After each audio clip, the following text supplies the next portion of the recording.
পাহাড়ের দরকার বাইরে আমার লোকই রয়েছে। দাও দাও করে চলছে মন্দির মসজিদ, ঘর চলছে বাড়ি, উঠছে মানুষ, দাও দাও করে চলছে মন্দির মসজিদ।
আমাকে কি ভাব বলো তো? বলেছিলাম 5 দিন বাদে আসবো, পাক্কা 5 দিনের দিনে এসে হাজির।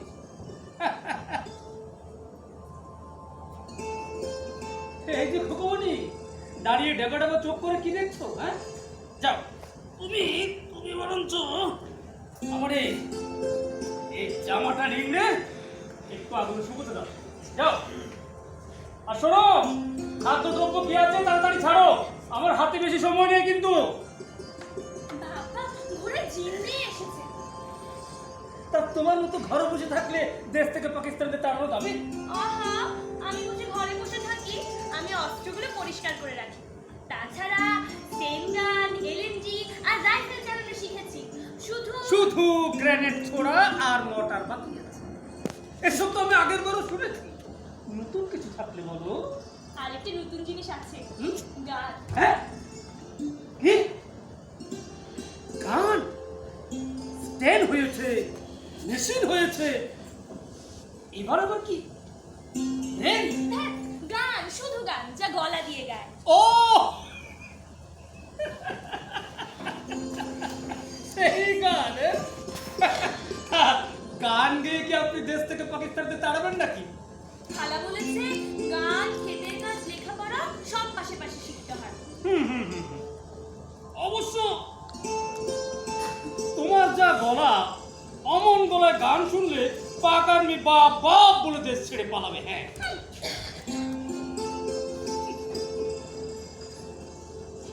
ঠিক আছে বাবা, ঠিক আছে, মুখ গমটা করতে হবে। তোমার গলা দারুণ মিষ্টি, খুব মিষ্টি। আচ্ছা, এবার তোমাদের এই কদিন কিরকম কাটলো তার একটা রিপোর্ট দাও দেখি। এই কদিন ধান তুলেছি, ঘাটিতে কাজ করেছি, আর পরশু রাতে না একজন মিলিটারি হঠাৎ আমাদের 2 নম্বর গোপন ঘাটে আক্রমণ করে। ওখানে সে সময় মাত্র 3 জন মুক্তিযোদ্ধা ছিল। রাত ঘন্টা দিয়ে গেল, তারপর সবাই শহীদ হয়ে যায়। ওরা আস্তানাটা জ্বালিয়ে দিয়ে ছারখার করে দিয়ে গেছে। ওখানে আমি উপরে এসে কিছু উপরে আসো না। ওখানে গোলা বারুদ কিছু ছিল মানে? হ্যাঁ, খালা বলেছে বেশি নাকি ছিল না, এসে সামনে চলে যা আসো। ছিল সব পুড়িয়ে দিয়ে গেছে। হুম। কাল কি হয়েছে জানো? হ্যাঁ? কাশেম মাস্টারের বাড়িতে হঠাৎ একজন মুক্তিযোদ্ধা এসে হাজির। আচ্ছা। তো আমরা কজন স্বেচ্ছাসেবক মিলে ওদের খাবার দাবারের ব্যবস্থা করছিলাম। খাওয়া দাওয়ার পর একজন মোটা মতো লোক বললেন, যুদ্ধ করতে করতে আমরা যখন ক্লান্ত হয়ে পড়ি তখন শরীরকে এবং মনকে একটু চাঙ্গা করতে আমরা স্বাধীন বাংলা বেতার শুনি, আবার কখনো কখনো নিজেরাই সমস্যারে গান গেয়ে উঠি। কিন্তু আজ এখানে আমাদের দুই সহযোদ্ধা আপনাদের অভিনয় করে দেখাবে। তবে সাবধান, আমাদের চারপাশে শত্রু, পাক আর্মি আর তাদের দোসর রাজাকাররা ঘুরঘুর করছে চারিদিকে। কাজে কেউ কোনো শব্দ করবেন না। তারপর? তারপর তারপর তো নাটক শুরু হলো। ওদের একজন হলো ইয়াহিয়া আর অন্যজন হলো এক গরিব চাষি। নাটকের শেষে ওই যে চাষি, ঠিক না, তোমার মতো বোকা বোকা চেহারা ছেলেটা। এই, আমি বোকা? আমি বোকা? তা নয় তো কি? বোকা হলে কি হবে? আজ পর্যন্ত কটা পাক আর্মি মেরেছি তুমি জানো? হ্যাঁ, ধরো গোটা 17 তো হবে। এই তো আজই আমি ঠিক আছে বাবা, ঠিক আছে, তুমি চালা, হ্যাঁ। ভীষণ চালা। তারপর যা বলছিলাম, হ্যাঁ। নাটকের শেষে ওই যে ছেলেটা চাষি হয়েছিল সে লাফিয়ে উঠে ইয়াহিয়ার গলা চিপে ধরে। সাথে সাথে আমি না খুশিতে হাততালি দিয়ে উঠি। হ্যাঁ। ব্যাস, সঙ্গে সঙ্গে অন্যরাও হাততালি দিয়ে ওঠে। এদিকে সেই সময় পাশ দিয়ে দুবাটা রাজাকার যাচ্ছিল। ওরা কি বুঝে হঠাৎ গুলি ছুড়ে বসে। তখন আমাদের পাহারাদার মুক্তিযোদ্ধারাও পাল্টা গুলি ছুড়ে দুবাটাকেই খায়। গোলাগুলি যখন চলছিল না তখন আমি ভয়ে গুটিসুটি হয়ে একটা টেবিলের নিচে বসেছিলাম। গোলাগুলি থামলে ওই চাষি ছেলেটা চাষি হয়েছিল, হ্যাঁ হ্যাঁ। হ্যাঁ, সে আমার গালে একটা টোকা মেরে বলে কি, এই খুকু তুমি না হাততালি দিয়েছিলে? আমি না ভয়ে একটা কথাও বলিনি। গালে টোকা দিয়েছে? হ্যাঁ, তারপর কি হলো জানো? ওরা তো সবাই সেখান থেকে মালপত্র গুছিয়ে চলে গেল, আমাকে না কেউ কিচ্ছু বলেনি। ইয়ে, কিছু না বলুক কিন্তু গালে টোকা তো দিয়েছে। কি হিংসুটে রে বাবা। শুধু হিংসে নয়, আমি সেখানে থাকলে কি করতাম জানো? সোজা স্ট্যান্ডারটা নিয়ে ঠা ঠা করে চালিয়ে দিতাম তার বুকে গুলি।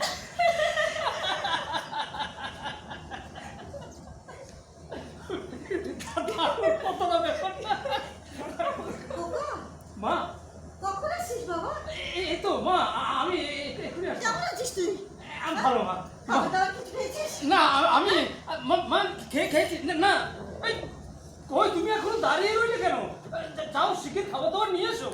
মা, দেরি হলে জাফর ভাই আবার খেপে ফায়ার হয়ে আর যাবে। কিচ্ছু দেরি হবে না। বস তো, বস। তুই আগে এখানে বসে চুপচাপ কিছু খেয়ে নে। আচ্ছা। এই কদিনে তোর চেহারা যে কি অবস্থা করেছিস দেখেছিস?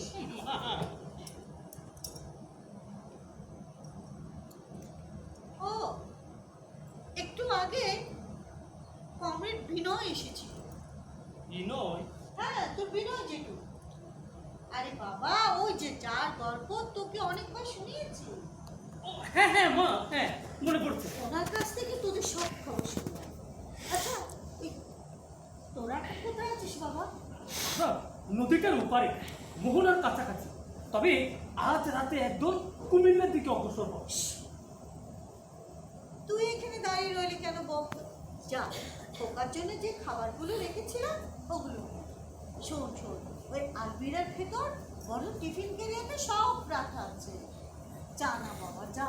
যাচ্ছি বাবা, যাচ্ছি।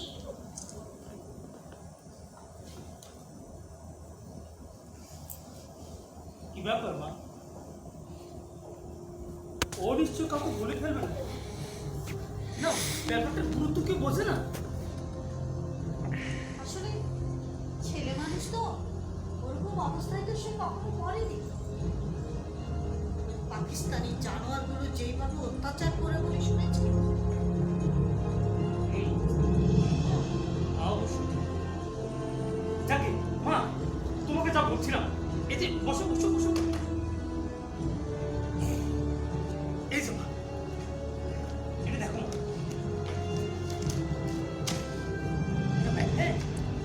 মা। মা, নদীর উপরে এই যে ব্রিজটা আছে না, আমি অল ক্লিয়ার সিগন্যাল নিয়ে গেলে ওরা ব্রিজটা উড়িয়ে দেবে, ফলে ঢাকা চট্টগ্রাম যোগাযোগ বিচ্ছিন্ন হয়ে যাবে। হ্যাঁ, এরপর কুমিল্লা থেকে ইপিআর সদস্যরা আজই ফেনীর মুক্তিযোদ্ধাদের সাথে এসে যোগ দিল। অন্যদিকে 1 নং সেক্টরের যোদ্ধারা আজই শহরের দিকে অগ্রসর, এবং আমাদের নৌ কমান্ডোরা বন্দরে অবস্থিত কয়েকটি জাহাজে বিস্ফোরণ ঘটানোর জন্য বুকে বোমা বেঁধে নদীতে নেমে পড়ল। আজ রাতের মধ্যেই বৃহত্তর চট্টগ্রামের ব্যাপক অংশ আমরা আমাদের দখলে নিয়ে সক্ষম হব। এত সব কথা কিন্তু আবার সেখানে বলতে যাসনি বাবু। হ্যাঁ, আচ্ছা, তোদের দলে এখন কতজন মুক্তিযোদ্ধা আছে? তা 17 তো হবে। জানো মা, 12 বছরের বালক থেকে 70 বছরের বৃদ্ধ আজ সবাই যোগ দিয়েছে মুক্তিযুদ্ধে। আমাদের বিজয় অনিবার্য মা, কেউ আমাদের ঠেকিয়ে রাখতে পারবে না। সে তো অবশ্যই, সত্যের জয় অবশ্যম্ভাবী। কিন্তু কিন্তু শেখা তো দেরি করছে কেন? তোকে তো আবার এক্ষুনি ফিরতে হবে। হ্যাঁ মা, এক্ষুনি। ঠিক আছে, আমি দেখছি। আচ্ছা। শিখা, শিখা, মা, শিখা।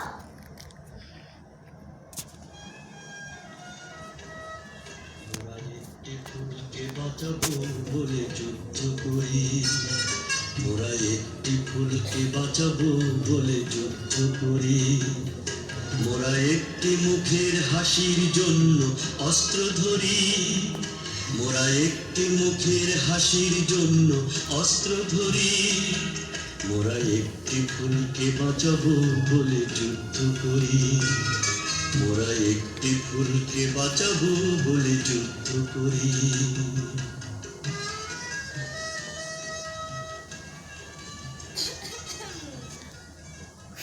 এই যে প্রচুর খাদ্যদ্রব্য সহ মোসাম্মেদ বিলকিস বেগম শিখার অন্দরে প্রবেশ। আহা, এত ইয়ের মধ্যেও খালি আছে। খালি একই নয়, এত ইয়ের মধ্যেই হঠাৎ ঝপ করে এসে বিয়েটাও সেরে যাও। সবসময় তৈরি থাকবে কিন্তু। ধ্যাৎ,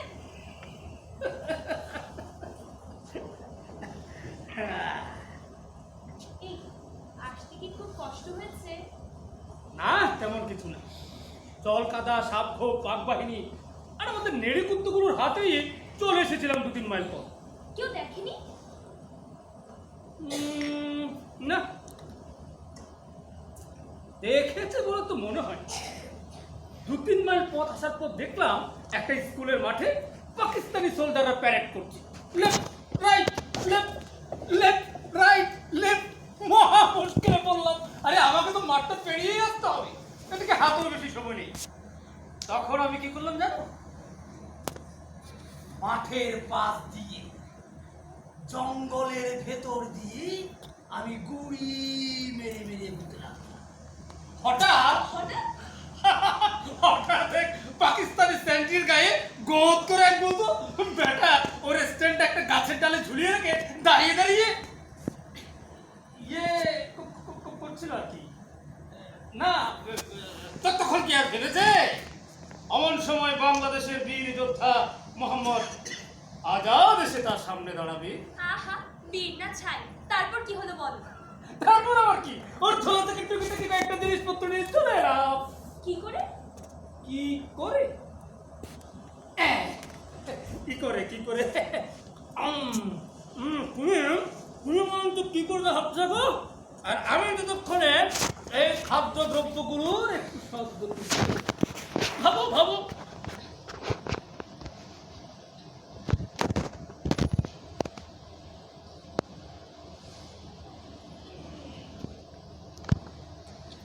ঘুমন্ত লোকের ঝোলা থেকে লোকে লুকিয়ে টুকিটাকি জিনিস নিয়ে আসতে পারে, কিন্তু ও তো বলছিল। আরে বাহ, দারুণ বুদ্ধি তো। আরে তুমি এই তো ঘুমিয়ে আছে। একেবারে একেবারে চিৎকার। শিখা, শিখা, যা তো মা, ওই খোকার জন্য যে পিঠেগুলো রেখেছিলাম ওগুলো নিয়ে আয়। আর যা খবর হয়ে গেছে, এখন আর ও মাগো করি কি হবে, যা।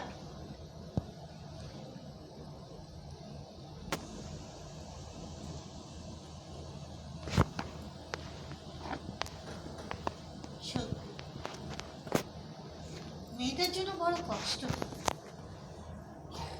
জীবনে তো সুখের মুখ দেখলো না। মা বাবা, ঘর বাড়ি সবই তো গেল ওই পাকিস্তানি হায়নাতে বোমায়। মনে মনে তোকেই তো স্বামীর উপর ভক্তি ভালোবাসা করে বাবা। সারাদিন দুজনে বসে বসে তোর ভালো বন্ধুর কথাই ভালো। এসব তুমি কি বলছো মা? দেশের কথা ভাবো না? তুই কি দেশ ছাড়া বাবা? তোদের মতো ছেলে মেয়েদের নিয়েই তো দেশ। ভাবি, দেশের কথাই ভাবি, তবে নারীর টান বড় টান বাবা, বড় টান। আচ্ছা মা, হ্যাঁ, তোমার ছেলে যদি মারাও যায়, তোমার তো গর্ব হওয়া উচিত যে আমি লড়াই করে মরছি। কিন্তু ওই পাকিস্তানি সোলজারটার কথা একবার ভাবো তোমার, কতই বা বয়স। বাড়িতে হয়তো ঠিক তোমার মতো ওর একজন মা আছে, কোথাও কিছু নেই। কিছু ক্ষমতা লোভী বদ মানুষের বদ খেয়ালে হুক করে তাকে চলে আসতে হলো 1000 মাইল পাড়ি দিয়ে বাংলাদেশের এক অজ পাড়াগাঁয়ে জঙ্গল। ওর মার শান্তরা কোথায় বলতে পারো মা? মা, আমরা যখন মারছি বা মরছি আমরা জানি আমরা কেন মারছি বা কেন মরছি, কিন্তু ওরা ওরা কি সেটা জানে মা? ওদের মায়েরাও কি সেটা জানে? খোকা, মা, খোকা, সর্বনাশ, রান্নাঘরের মা মা, চাই। মা, আমি যাচ্ছি মা। মা, ও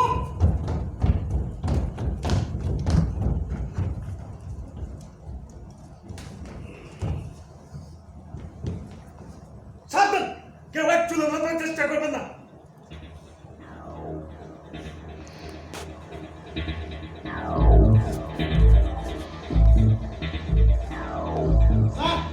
ভাবছিলাম বাকি পলাই গেছে। খুব বেশি দূর গেছে বলে তো মনে হয়। যাও যাও, অন্য ঘরগুলো ভালো করে সার্চ করে দেখো। Yes sir. অত সহজে পাখি পালাবে কোথায়?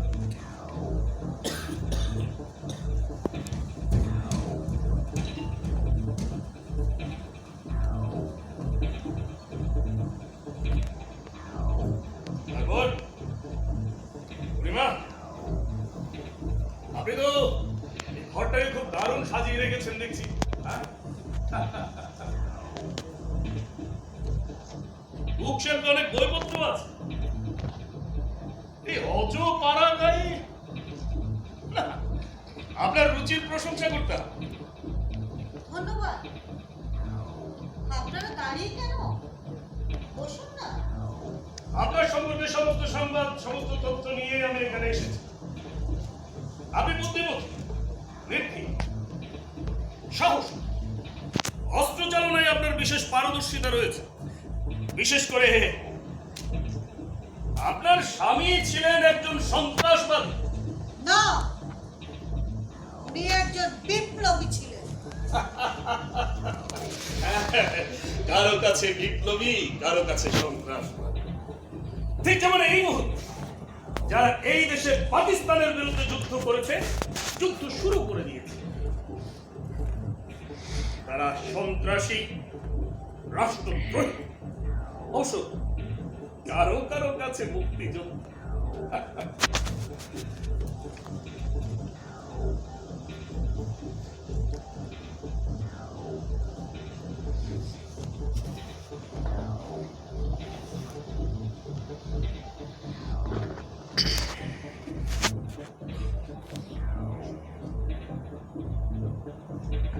কি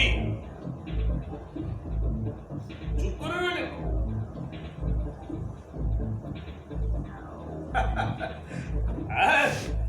অবশ্য এসব ব্যাপারে মুখ খোলাটা একটু কঠিন।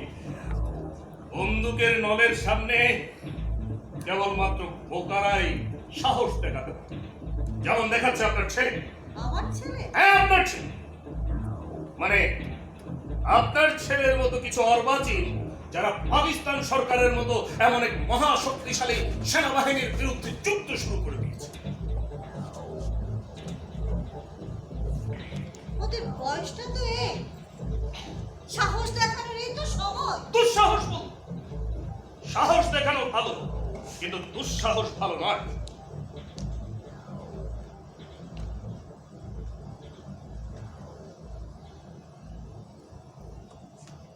এই ছবিটা কে এনেছে?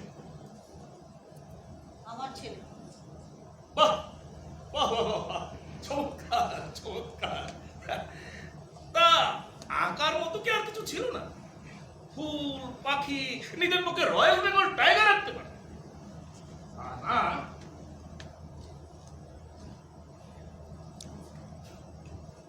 রবীন্দ্র, হ্যাঁ।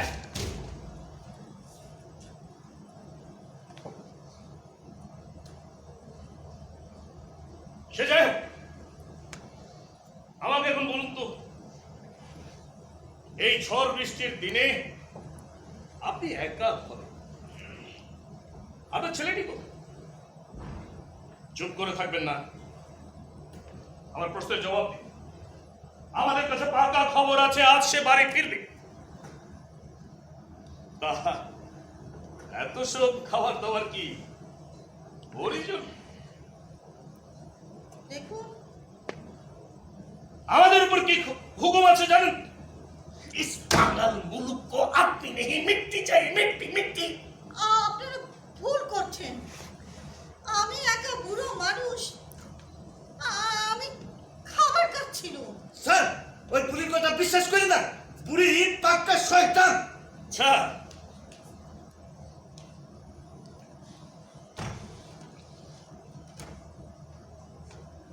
তাহা এটা কি আপনার দাঁত খোটার জন্য রেখেছেন? হ্যাঁ, আপনার বুক শিল্পে অনেক বইপত্র আছে, রবীন্দ্রনাথ, নজরুল, সুকান্ত, শরৎচন্দ্র। আর এসব বই যা আপনার পড়া, আমি সেটা বেশ ভালোই বুঝতে পারছি। তা আপনি হঠাৎ আমাকে ওই ঠাকুমার ছবি শোনাতে বসলেন কেন? আপনি কি নিজেকে দাদিমা বলে ভাবছেন, না আমাকে আপনার নাতি বলে মনে হচ্ছে? দেখুন, বুদ্ধি শুদ্ধি একটু একটু আছে, তা নইলে কি আর এখানে আমি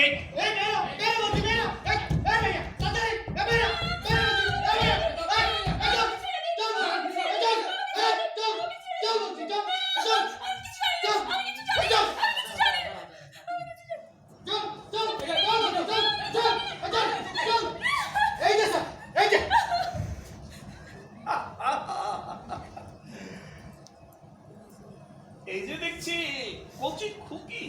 আমার আমার দুঃসম্পর্কে বোনজি, ও রান্না করে গিয়েছিল আমার জন্য খাবার আনতে। যাও যাও, ভালো করে খুঁজে দেখ, নাটে গুরুবোধে আশেপাশে কোথাও আছে। Yes sir. Shamsher, yes sir. No.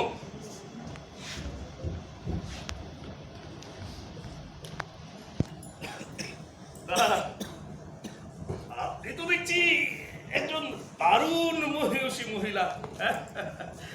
নিজে বসে বসে ভালোটা মন্দটা সাটাচ্ছে, আর এটাকে পাঠিয়েছেন রান্নাঘরে। বঞ্চিকে একেবারে ছি মানিয়ে ছেড়েছেন দেখছি। ছি ছি ছি ছি ছি। দেখুন স্যার, আমরা নিরীহ নাগরিক, আপনি শুধু শুধু শুধু শুধু শুধু কিছু লোক রক্তের বন্যা বয়ে পুরো দেশটাকে তছনছ করে দিচ্ছে, সরকারের ঘুম হারাম করে দিচ্ছে, আর আপনি বলছেন শুধু শুধু। এই ঝড় বৃষ্টির রাতে এত কষ্ট করে আমাকে এখানে ছুটে আসতে হলো কেন? শুধু শুধু আপনাদের মতো কিছু বোকা শেখ মুজিবের মিথ্যা আস্ফালনে তুষ্ট হয়ে যুদ্ধ শুরু করে দিয়েছে। হ্যাঁ, সাথেই না, এই জন্য কুজোর চিত হয়ে শোয়ার বাসা। পুজো যদি চিত হয়ে শুতেও চায়, এটা তো খুব অন্যায়। অন্ধ যদি এই পৃথিবীটাকে দু চোখ করে দেখতে চায় এটা কি তার অপরাধ?